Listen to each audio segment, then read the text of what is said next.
Shalom, friends, and welcome to the Church at Lion of Judah Friday, August 30th service. This week we're blessed to have Aharon Levarko joining us all the way from Israel with his stirring message titled Times and Seasons. This message is sure to move and inspire you as it has all of us. Like to come join us in person? We're at 5732 Douglas Road in Toledo, Ohio. Regular service times are Sunday 10:30 a.m. and Friday at 7 p.m. Like to partner with us in support of the ministry and world outreach? Drop in at www.lionofjudahtoledo.org.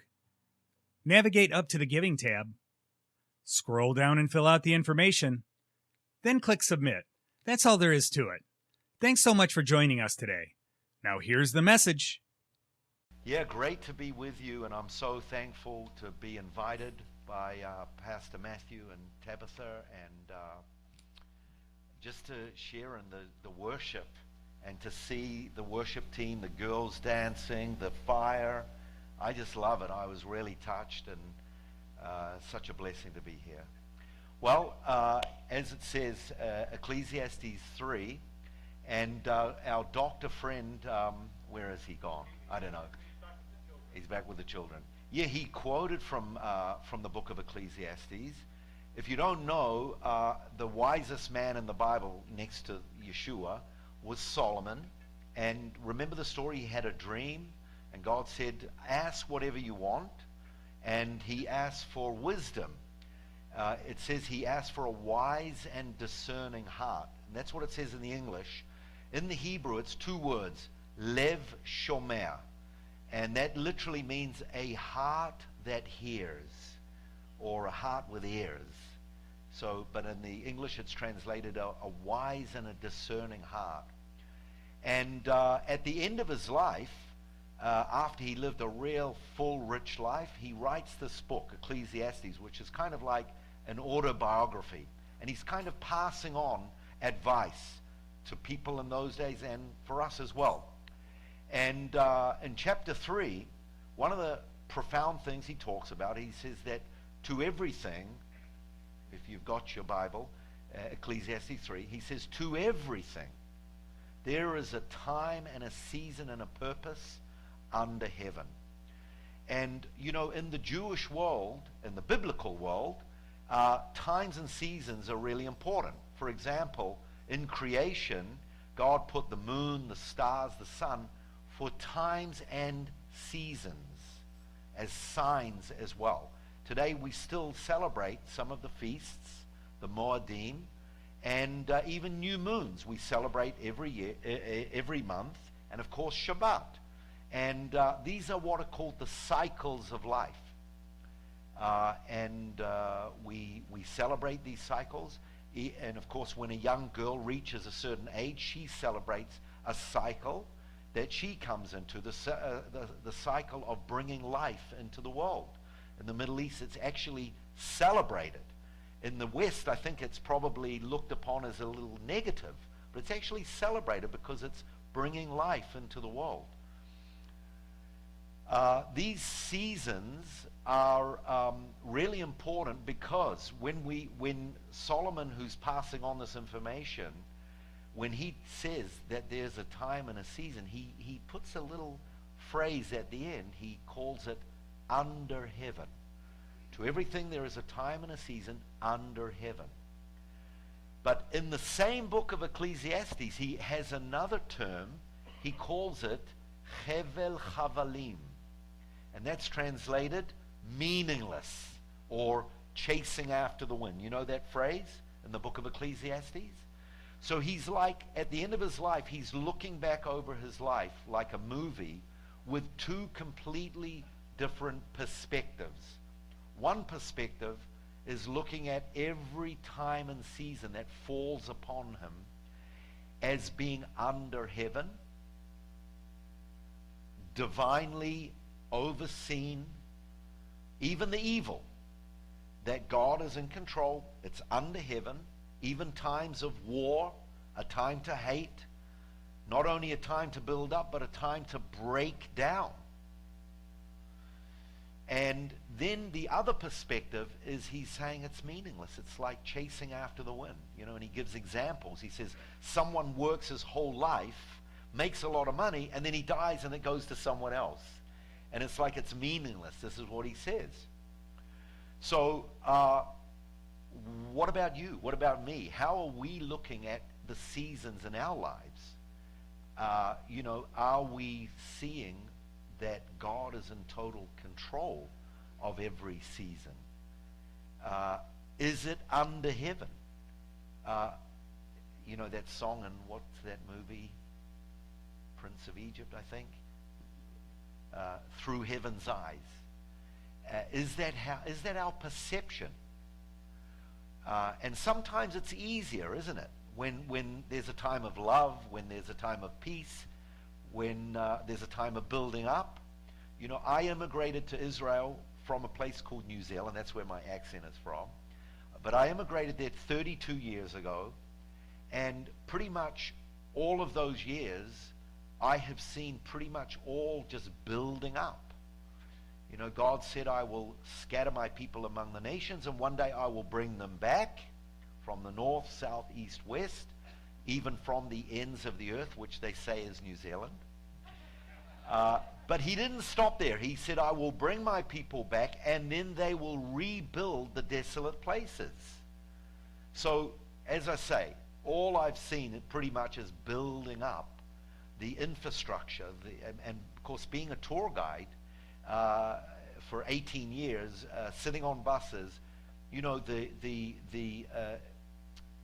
amazement of what we have accomplished in the building up with so much opposition.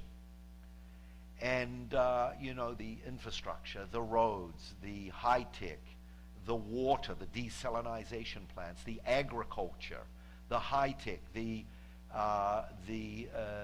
area of medicine, the area of biochemistry, science. Per capita, we have the most Nobel Prizes by far. So it's a real miracle what we're seeing in the state of Israel. Everything has been built up. But it also says there's a time to break down. And ladies and gentlemen, on October the 7th last year, it was Shabbat. I remember I had a group from California. It was the last day of a tour. We just got our luggage on the bus. We were leaving the hotel. And I get a text on my cell phone. All tour guides, get your groups into the hotels immediately. Find a bomb shelter. And, we've had a lot of conflicts, but this was an unusual text. It was from the Ministry of Tourism. So I say everyone, we've got to go back into the hotel. We get to the hotel, and within seconds, the sky lights up like the 4th of July. And missiles are flying, and then the Iron Dome defense missiles are flying. And all of a sudden, we're at war. And we're finding the bomb shelters. And then 5 minutes, 10 minutes, getting new, different text messages every hour.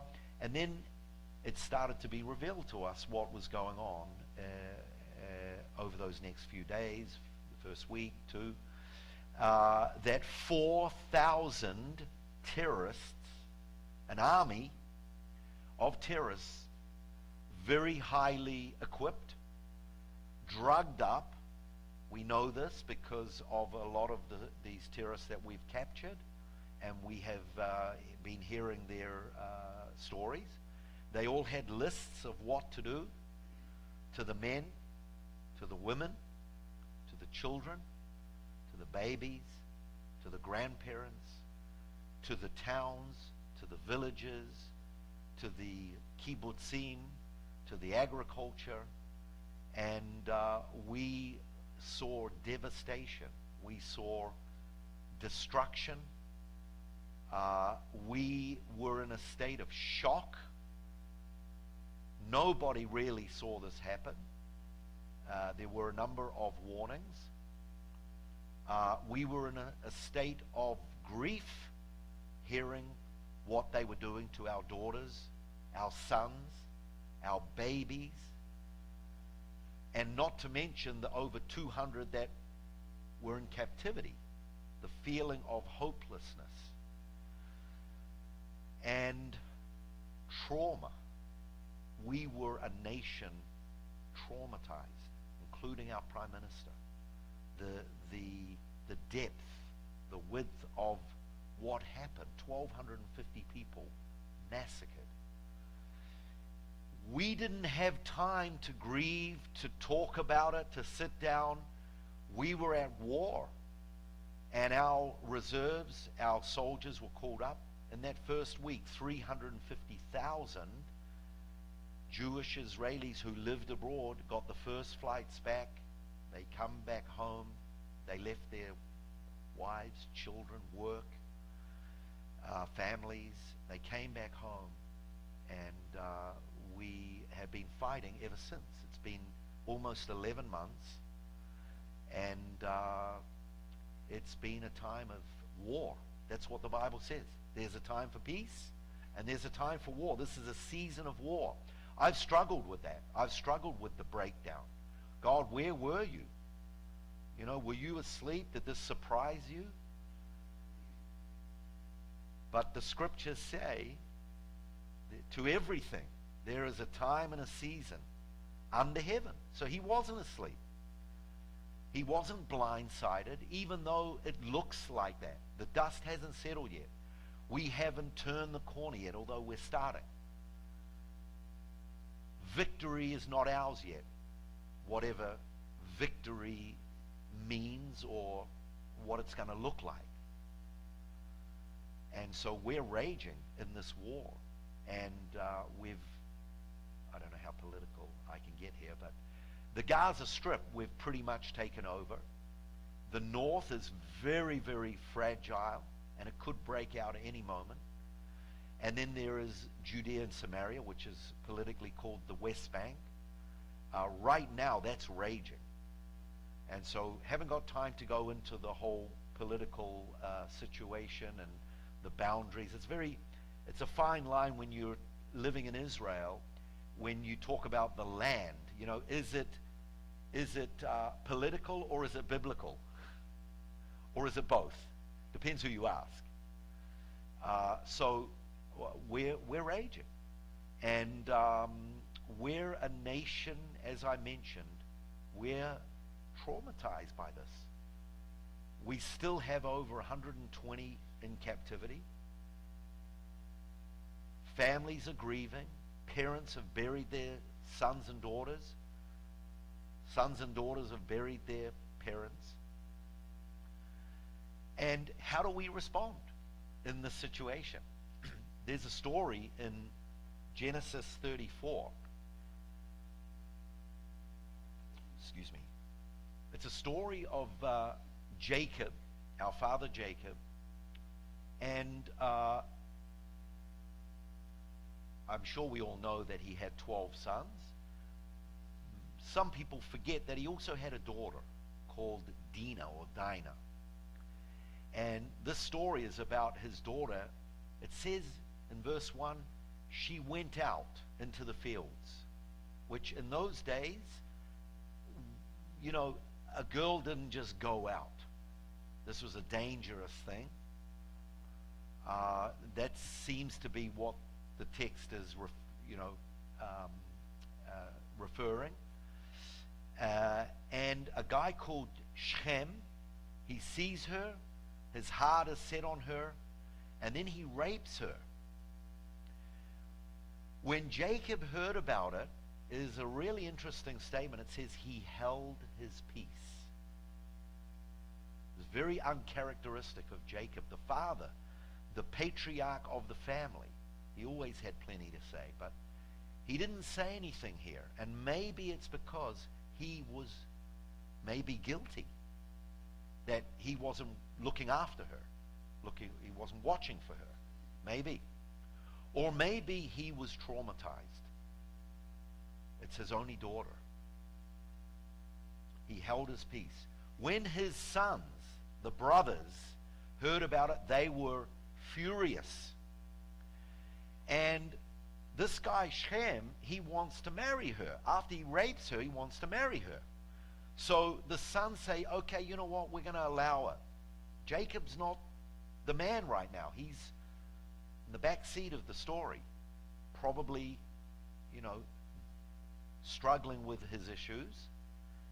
But the sons take the kind of the alpha place here, and they say, okay, you want to marry her, fine, but you have to be like us, go and get circumcised.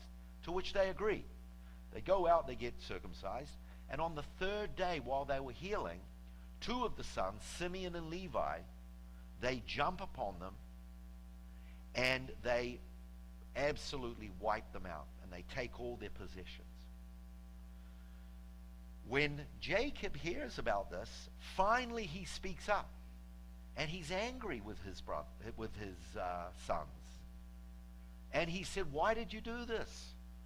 You have acted deceitfully. The people are going to hear about it. They're going to want to take revenge. You've put our family, our tribe, our people at risk. That's all he says. And then the sons reply by saying, should we allow our sister to be treated as a whore? And that's how it ends, that story. It ends kind of open-ended. What's that? A cliffhanger, a mess. It's a very messy ending.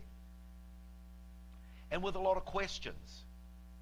Was Jacob right to be angry with them? And in some ways he was, because he was the man, and he was concerned about what would happen, and that word would get out that they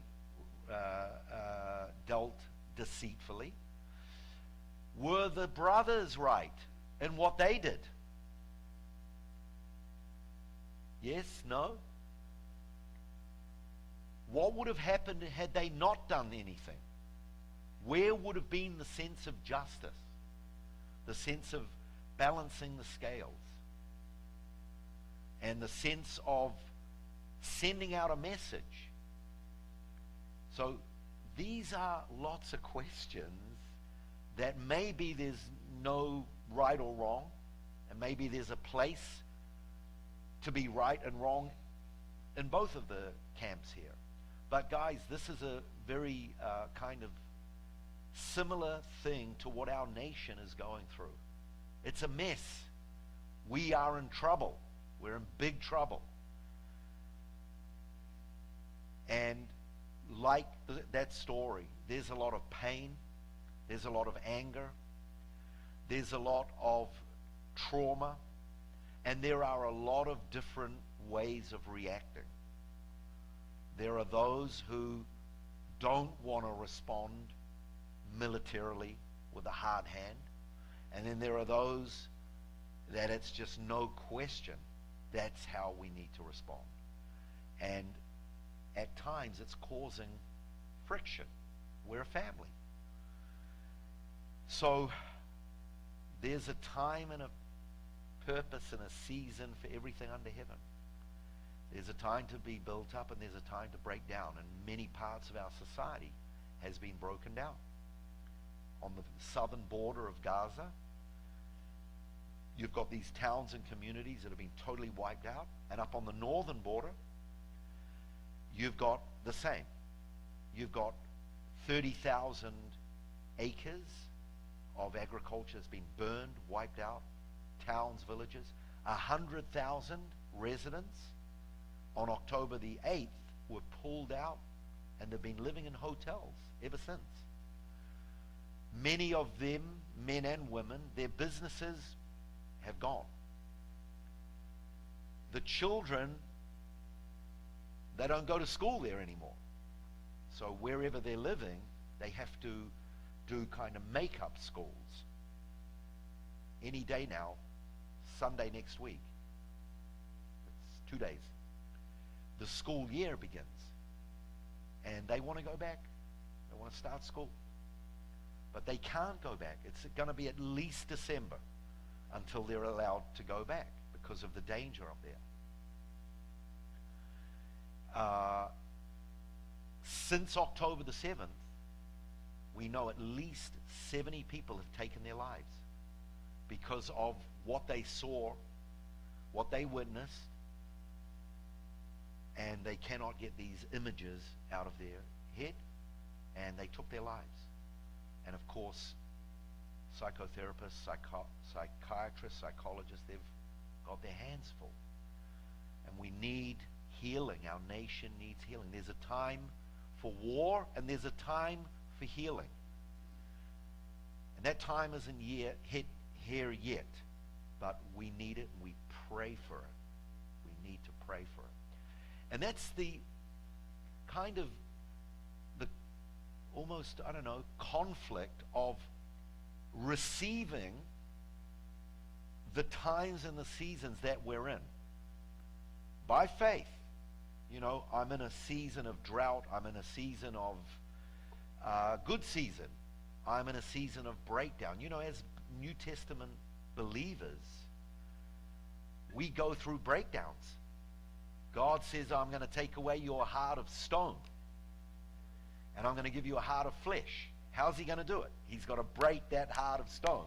So we go through mini, medium, big breakdowns.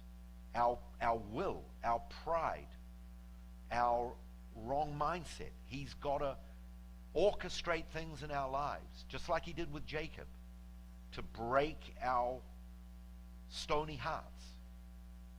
And they're difficult seasons, but they're all under heaven. Now, that doesn't mean when evil arises, we say, well, that's from God. No, but we say God, he's the master, he's in control. He allows evil. Joseph, right? What happened to him? He said, what you meant for evil, and it was evil. Remember when he revealed himself, he said, I am Joseph, who you sold into slavery. He reminded them what they did. But he said, what you meant for evil, God turned for good. So there is evil. We should call evil evil. And I see this war as evil. The enemies that surround us, it's evil. I've had a couple of letters from people that say October the 7th was God's judgment on Israel. That's heavy.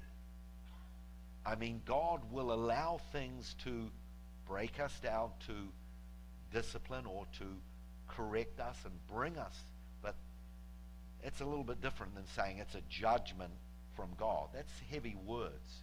You have to be careful. But these times and seasons, so on one hand we accept and we by faith receive that they're from God or allowed by God. But on the other hand, if we're in a season of breakdown, if we're in a season of war, do we just stay and remain in that season? On one hand we do, because the cycles in the biblical sense, we've got to go through each cycle that we're in. We've got to go through each season. And I'm probably like you, or you're probably like me, that there are some seasons it's like, God, get me out of here. You know, hurry up. Get me to the promised land. I've been wandering too long. Or what about Joseph when he was in prison? And the guys that he interpreted their dreams, remember he said, remember me? He tried to, some ancient rabbis say that because Joseph hadn't quite got to that place of perfect rest, that God gave him another 2 years. It's a bit hard judgment, but he remained for another 2 years. But in any event, he tried to fasten that up. And I'm not saying that's right or wrong. I'm just saying what he did. But we've got to go through the season. And so on one hand, we don't want to hasten the season. On the other hand, what about prayer? What about prayer? You know, God, there's a war. God, we want peace. God, I'm broken down. I want you to heal my life. Israel is broken down. I want you to bring healing. So there's that place that we, on one hand, we don't want to hasten, but on the other hand, I think when we're in our prayer spot where we're totally out of control because the situation is not in our hands. We pray with all of our heart, but then we've somehow got to leave that prayer alone in that space. And we've got to move on with our life. We've got to somehow get on with things. And that's what we're doing in Israel. We're fighting. We're rebuilding already some of those towns and villages. And in some cases, it's taking a lot longer than we'd be happy with as a tour guide. The day after, all the airports closed, tours have cancelled pretty much up till about May next year. There's more or less nothing. So somehow we got to move on. There's no time to waste in feeling sorry for ourselves, and I don't mean to sound like I've got it all together and the next day I'm up and I'm moving on. No, sometimes it takes a while to get up, but looking at our situation right now, because we're still in the war, we're fighting. We're a nation that is fighting. We have about 7 different proxies that are surrounding us. In case you don't know, the real main head of the problem is Iran, and that's ancient Persia. And I kind of use the analogy of an octopus that has a head and it has 8 arms, and they have many arms. Hezbollah, Islamic Jihad, Hamas, ISIS, Taliban, just to name a few. And they're all surrounding us. You may not know this, but the original plan on actually not on October the 7th, but the original plan of all these proxies is they were supposed to attack us all at the same time. They had planned to kidnap, rape, mutilate thousands and thousands in the north, in Judea and Samaria. We have discovered under the Gaza Strip 300 miles of tunnels. Israel, we pulled out of the Gaza Strip in 2006. That's 18 years ago. We were hoping the international community, the United Nations, the United States, was hoping that the Palestinian Authority would build the Gaza Strip into the Singapore of the Middle East. And instead, the hundreds of millions of dollars, sadly to say, that you funded, your money, a lot of it was your money, that went to the Palestinian Authority, instead of making it the Singapore of the Middle East, they've built 300 miles of tunnels. They've purchased billions of dollars of weapons that were turned on us. So we've been able to destroy very little of those tunnels. It's going to take at least 2.5 years to destroy the rest. 2.5 years. It's going to take at least 15 years to clean up the mess in the Gaza Strip. And then there's the whole question of what's the Gaza Strip going to look like? We're in there now. We've taken over. Are we going to stay there? It's our land. Or is there going to be some kind of international community that's controlling it? Or is there going to be a new Palestinian leadership without Hamas, where the education is going to be totally different? Instead of educating their children to hate and a culture of death and deceit, which is what it is, will there be a new kind of leadership? These are big questions, and we don't know the answer.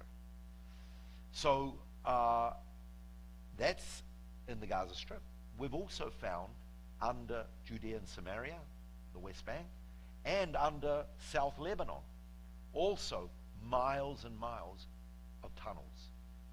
So this is why it's been such a difficult war, because it's subterranean. But guys, we are, I think, I don't want to use the term winning, I think the tide, the wind and the sails has turned. I think we've got our second wind. We've seen a few glimmers of light in the darkness.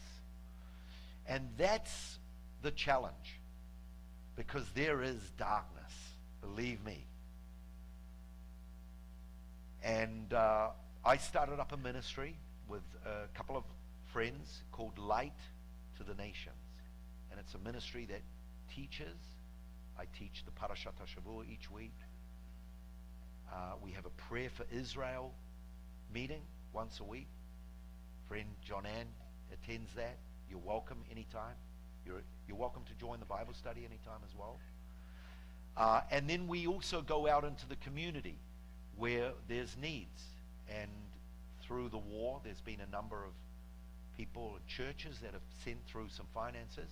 We've been able to go out, buy backpacks for the soldiers, waterproof gloves over the winter, and we're working on a project to set up like a halfway house for soldiers that come from troubled, broken families, and we want to have kind of like a place of refuge for them, a place that they can feel love, they can feel light, and feel hope. And that's really the heart of the ministry. And it's really taken from Isaiah 60, verse 1, which says, "Arise and shine, for your light has come, and the glory of the Lord has risen upon you. See darkness over the earth, and thick darkness over the people, but the glory of the Lord has risen upon you." And it's to this context, in this situation, and it's not just in Israel, everyone, it's everywhere. Look what's happened as a result just of this war, where you've got anti-Semitism, darkness. The problem that we are facing in the Middle East is not just a Middle East problem.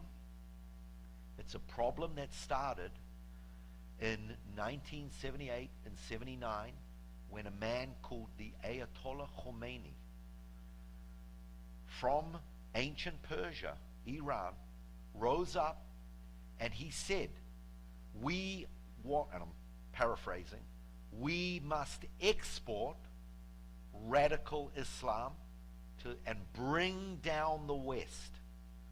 Now the West has two big faces. One face is you, America. You're the big face of the West, and we are the little face of the West in the Middle East. We're the only democracy. You are called the big Satan, we're called the little Satan. Have you heard that before? Yeah. Sorry, but that's not me, that's from them. And friends, 56 years after the Ayatollah Khomeini said that, we are seeing the fruit of that call to export radical Islam, because that's what they've done. This is what they do. They send their very nice Muslims out, and genuinely and generally they are peaceable people. But then this is what happens. The wealthy Islamic nations, they fund the building of a mosque. And so just like a church or a synagogue, which is the social, cultural, spiritual center of either Christians, Catholics, or Jews, or Messianic Jews, a mosque meets those needs in the Muslim world, but then they send out sheikhs, imams, caliphs, and they come from these nations and they teach their ideologies from within these mosques. And so the people who come in for their cultural, social, spiritual needs. They get indoctrinated and they go out. And that's not me speaking. These are the words of ex-Muslims who are informing people. And when I use the word informing, this is what the biblical picture of a watchman does. He stands on the walls and he looks and he sees if there's any danger, either an enemy or an animal, because they've also got to watch. They had watchtowers looking out for their crops and their vineyards, and if they saw animals, they would also raise the alarm, or they would blow the shofar, and that would wake the people up.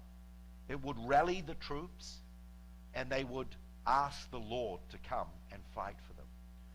So we need to be watchmen on the walls. We need to warn. Even if we're not liked or we sound like a broken record, we've got to warn. The book of Ezekiel tells us we've got to warn. There's danger coming. There's darkness out there. But we're the light. Arise and shine, for your light has come.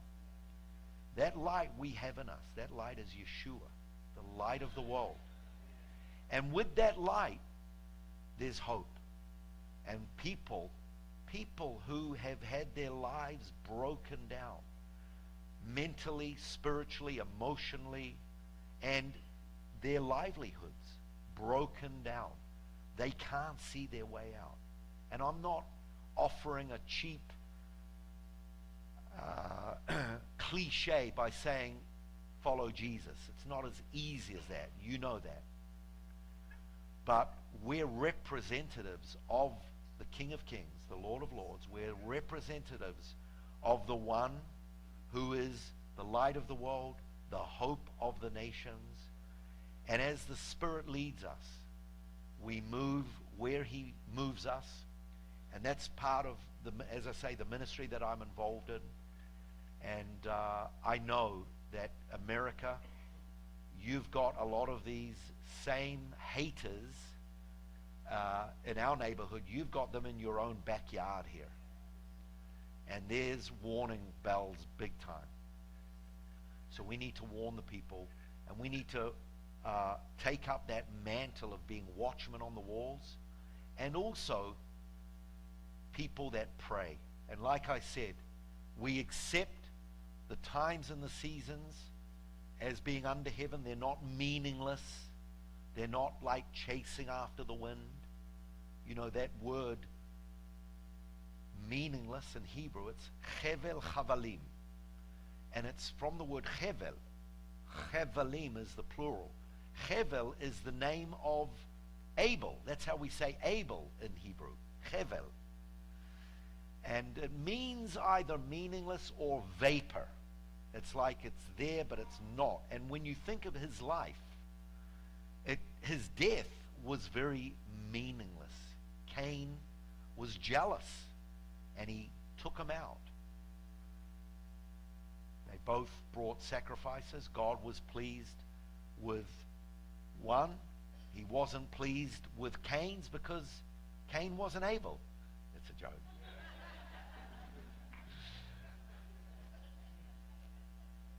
But we don't want our lives to be chevel chavalim, meaningless. We want it to be purposeful.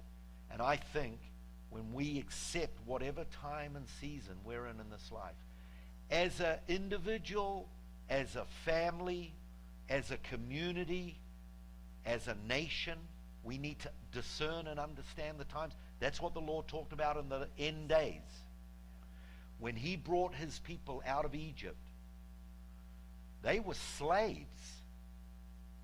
At least in Egypt, they knew who they were, right?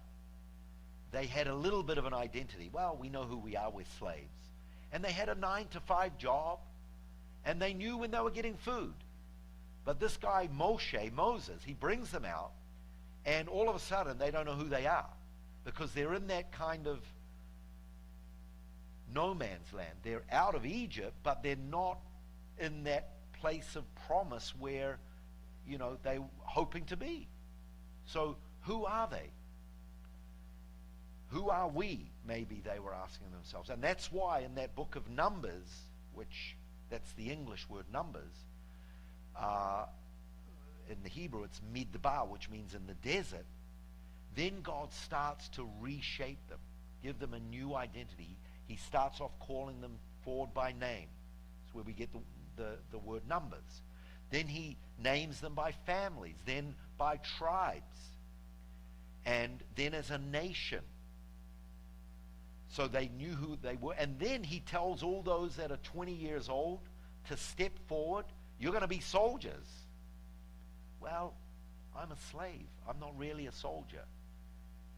It's like in Israel today. Whether you like it or not, when you're 18 years old, you have to go into the military. And whether you and I like it or not, we're in a battle. We are in a big battle. And you know, our battle in Israel, it might be different physically. It is different physically, but we all have battles up here. We're all at war up here. So it's the same kind of battle. And it's a battle of the mind. And Pastor Matthew was talking about the Shabbat, about rest. And we've got to fight for the rest. We've got to fight for our peace. And this is that place of prayer. We've got to wrestle in prayer, but we've also got to know when and where to leave our prayers, and when and where and how to move on. So may this word be a comfort, and may we never forget who we are. We are God's light. We are God's vessels of hope, to bring light where there is darkness, to bring hope where there is despair. Thank you.